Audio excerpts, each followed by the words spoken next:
में हम तख्त भी बदल देंगे, हम ताज भी बदल देंगे, या तो प्रतिमा वही लगा दो वरना तुम्हारी सरकार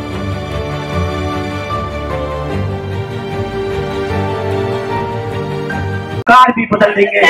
उस देश की सामाजिक व्यवस्था का विरोध करते हुए कहीं पर भी कोई संविधान नहीं लिखा गया, लेकिन जब मैंने अध्ययन किया इस देश की जातिवादी सामाजिक व्यवस्था आपको गुलाम बनाती है, तो मैंने इस व्यवस्था के खिलाफ आपको संविधान बना करके दिया और ये कहा अगर तुम संविधान पर चलोगे इस सामाजिक व्यवस्था का भी परिवर्तन कर दोगे और सत्ता का भी परिवर्तन कर दोगे। आप लोग आपके हाथ में है सत्ता परिवर्तन करना।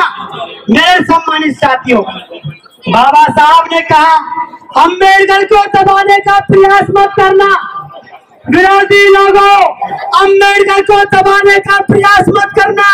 अगर अम्बेडकर को दबाने का प्रयास किया तो ये अम्बेडकर जमीन में से अंकुरित होकर के निकलेगा और अपने जैसे लाखों अम्बेडकर पैदा करेगा।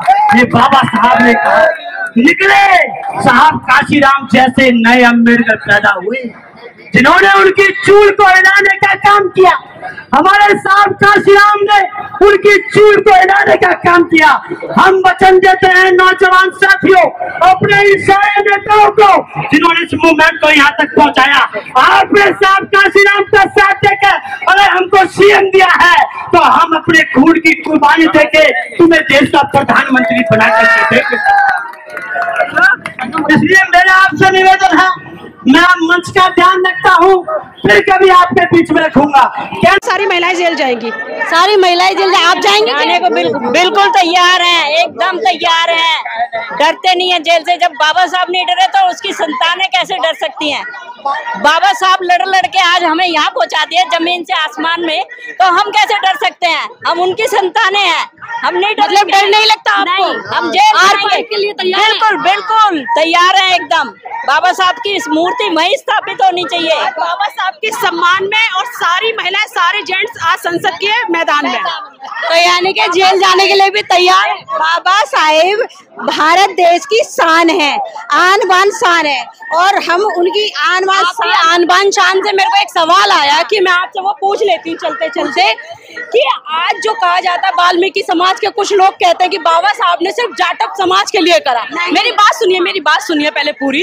बाबा साहब के लिए कहा जाता है, जनरल कैटेगरी के लोग कहते हैं वो दलितों के मसीहा थे, और कुछ लोग जो आज वाल्मीकि समाज के लोग हैं वो कहते हैं कि बाबा साहब ने सिर्फ जो दिया है जाटव समाज को दिया है, हमें कुछ भी नहीं दिया। तो मैं ये सबको कहना चाहती हूँ कि वो इस भ्रम में को दूर करें कि बाबा साहब ने सिर्फ एक के लिए किया, इवन उन्होंने सबके लिए किया, सारे समाज के लिए, एक के लिए नहीं किया उन्होंने। बाबा साहब ने वो लोग कह रहे हैं जिन्होंने बाबा साहब को पढ़ा नहीं है, जिन्होंने बाबा साहब को जाना नहीं है। जो लोग पढ़ेंगे वो जानेंगे कि बाबा साहब ने एक समुदाय के लिए नहीं किया, सभी समुदायों के लिए काम किया। आज जो सुप्रीम कोर्ट का फैसला आया है उस पर सबसे ज्यादा वाल्मीकि समाज खुश है कि जाटव समाज ने तरक्की कर ली और वाल्मीकि पीछे रह गया, लेकिन अब आरक्षण के बाद वाल्मीकि आगे आएगा, जाटव पीछे होगा। ऐसा कुछ नहीं होगा मैम। देखिए सभी जब बार जब कोई कानून में चेंजेस आते हैं तब हर कोई अपने अधिकार के लिए वो बाहर आता है निकलकर और अपने अपने अधिकारों की मांग करता है। अब जिसको जैसा सही लगता है उसकी सोच वैसी ही रहेगी, क्या कर सकते हैं उस सोच के लिए, उनको सही लग रहा है और जो पढ़ेगा वो जानेगा अपने। लेकिन वो तो यूँ कहते हैं ना कि बाबा साहब ने हमें हमारे को कभी समझा नहीं। जो भी जैसे देखा जाए नागपुर महाराष्ट्र के अंदर महारों के लिए करा, दिल्ली के अंदर पश्चिमी उत्तरी पूर्वी दिल्ली के अंदर देखा जाए तो जाटव के लिए करा, चमारों के लिए करा, लेकिन हमारे लिए कुछ भी नहीं करा। वो लोग मैम वही लोग कह रहे हैं जो बाबा साहब को पढ़ते नहीं है, जो अपने महापुरुषों को जानते नहीं है, वो लोग विरोध करते हैं। जो लोग जानते हैं वो लोगों को पता है कि बाबा साहब ने क्या किया है। सबसे ज्यादा तो वाल्मीकि को दिया बाबा साहब ने, तो स्वर्ण समाज के लोगों को दिया संविधान में। आप वाल्मीकि जाटव की बात कर रहे हैं, स्वर्ण समाज को इतना दिया बाबा साहब ने, संविधान के अंदर इतना लिखा उनके लिए कि हमको तो इतने अधिकार मिले भी नहीं है जितने उनको दिए बाबा साहब ने। अगर वो ये बात कहते हैं ना, हम उनका 75% आरक्षण है, हमारा सिर्फ 25%, वो भी वो खा जाते हैं। उसमें भी 25% कहाँ है हमारा? 15%। हाँ 15। किसी भी कॉलेज में देख लो आप, 75% सीटें स्वर्ण समाज की है। अच्छा एक बात करी जाए कि एक कॉलेज के अंदर लिख दिया जाता है कि ब्राह्मण जिंदाबाद, क्षत्रिय जिंदाबाद, चमार यहाँ से जाओ, दलित जाओ, मतलब भगाने की बात हो रही है, चमारों को निकालने की बात हो रही है, ब्राह्मण को इस देश में रखने की बात हो रही है। तो ब्राह्मण विदेशी है तो वो डरा बैठा है ना, उसे डर लग रहा है, उसे डर लग रहा है, इसलिए वो पहले ही लिख देता है कि चमारो तुम भागो, चमारो तुम यहाँ से जाओ, क्योंकि उसे पता है और मूल निवासियों का रहेगा और हम यहाँ के वासी हैं और हम यहीं पर रहेंगे, हम कहीं जाने वाले नहीं है। और बाबा साहब ने जो किया है ना वो आज तक कोई कर नहीं पाया है और इसीलिए वो लोग डरते हैं। क्योंकि जो आज सरकार को आप लोग जितने बातें बोल रही है, क्या आपको डर नहीं लग रहा कि सरकार आपको हमें मरना तो एक ही बार है ना, बार बार थोड़ी मरना है, कुछ करके मरेंगे तो ज्यादा अच्छा है ना। हम ऐसे कीड़े मकोड़ों की जिंदगी जीना नहीं चाहते जिसमें हमारा सम्मान नहीं, हमारा कोई मान नहीं, हमें हमारे कोई अधिकार अगर हमारे खराब हो जाएंगे। अगर आज हमारी मूर्ति हटाई है, कल को वो और चीजें चेंज करेंगे, कल को वो तो इस तरह से हमारी जिंदगी तो फिर से दोबारा नरक में चली जाएगी ना। जहाँ से हमारे बाबा साहब ने हमको क्या है, इवन वो लोग जो मूर्तियां हटा रहे हैं उस सब के लिए ही बाबा साहब ने किया है, तो उनको ये सोचना चाहिए कि ये सोचे कि दलित समाज के लिए। आज एक बात और मैं यहीं पर बात करती हूँ कि मंच पर अभी राजेंद्र पाल गौतम जी बोल रहे थे, तो जो आम आदमी पार्टी से आते हैं जी, यहाँ तक कि आम आदमी पार्टी के केजरीवाल जी भी इस मुद्दे को नहीं उठा रहे हैं। देखो उठाना तो सबको चाहिए, क्योंकि जो है बाबा साहब ने ये नहीं कि जितने सरकार में आके गवर्नमेंट में आए हैं, सरकार में जो नेता आए हैं सब बाबा साहब, जब अगर उन्होंने लड़ने का अधिकार ही नहीं होता राजेंद्र पाल गौतम जी को इस्तीफा दिलवा दिया, इससे ज्यादा क्या उन्होंने विधायक पद से इस्तीफा क्यों नहीं दिया? अंदर से तो वो वही है, आरएसएस के हैं। उन्होंने तो केजरीवाल ने जो अभी आपने कहा था पर्सन वाल्मीकि ये क्यों हटे हुए हैं?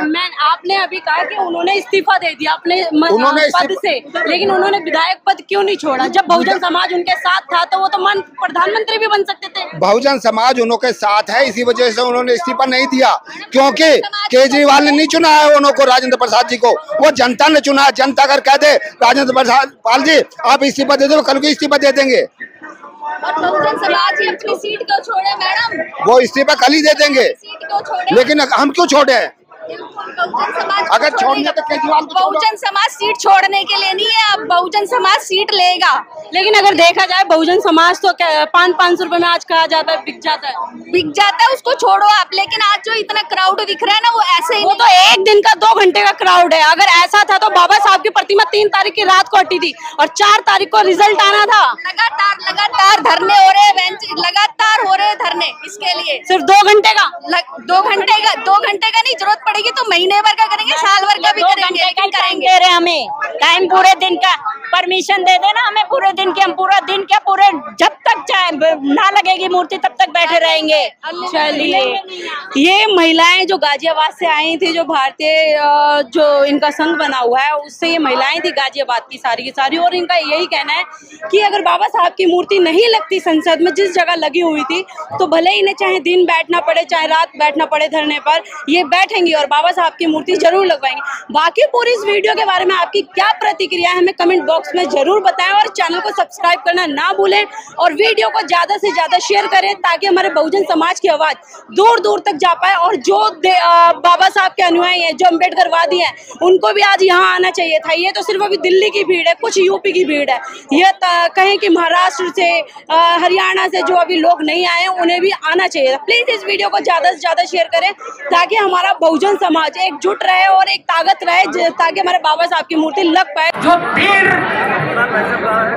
तारीख को रात के अंधेरे में प्रतिमा बाबा साहब की हटाई गई, रात के अंधेरे में कौन काम करता है? रात के अंधेरे में डरपोक आदमी काम करता है, रात के अंधेरे में कायर आदमी काम करता है, और ऐसा कायरता का काम सरकार ने किया है।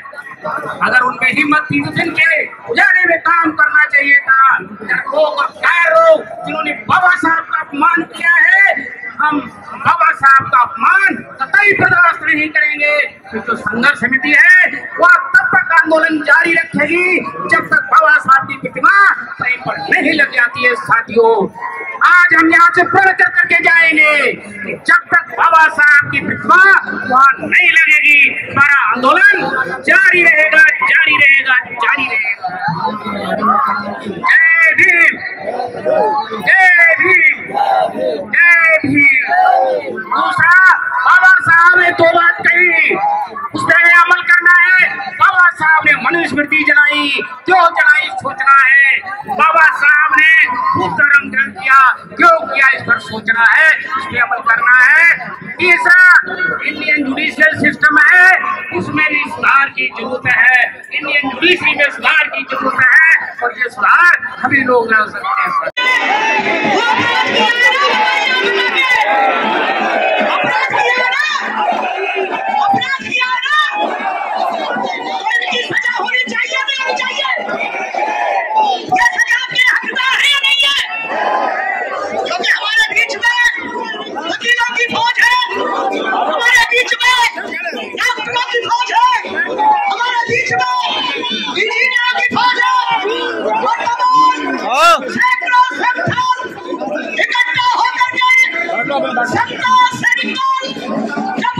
हमारे चैनल बहुजन दस्तक को लाइक, शेयर, सब्सक्राइब देखना मत भूलिएगा। जय भीम, जय भारत, जय संविधान, नमो बुद्धाय। धन्यवाद। चैनल आर्थिक समस्या से गुजर रहा है। अगर आप बहुजन समाज में बाबा साहेब अम्बेडकर और तथागत बुद्ध की विचारधारा को अधिक से अधिक लोगों तक पहुंचाना चाहते हैं तो हमें आर्थिक सहयोग प्रदान करें, ताकि हम अपने चैनल के माध्यम से देश विदेश में समता, बंधुता, एकता और संवैधानिक अधिकारों को ज्यादा से ज्यादा लोगों तक पहुंचा सकें। आप अपनी सहायता राशि नीचे लिखे खाते में जमा करा सकते हैं। खाता धारक गौतम रत्ना, खाता संख्या 3169576865 IFSC कोड SBIN 0060336, बैंक भारतीय स्टेट बैंक। आप हमारे बैंक खाते का विवरण स्क्रीन पर भी देख सकते हैं। जय भीम, जय भीम। मैं गौतम रत्ना आपका बहुजन फिल्म प्रोडक्शन में स्वागत करता हूं और आप हमारे प्रोडक्शन हाउस के अंदर अपना कैरियर बना सकते हैं as a film director, as a producer and actor and actress and editor and cinematographer also.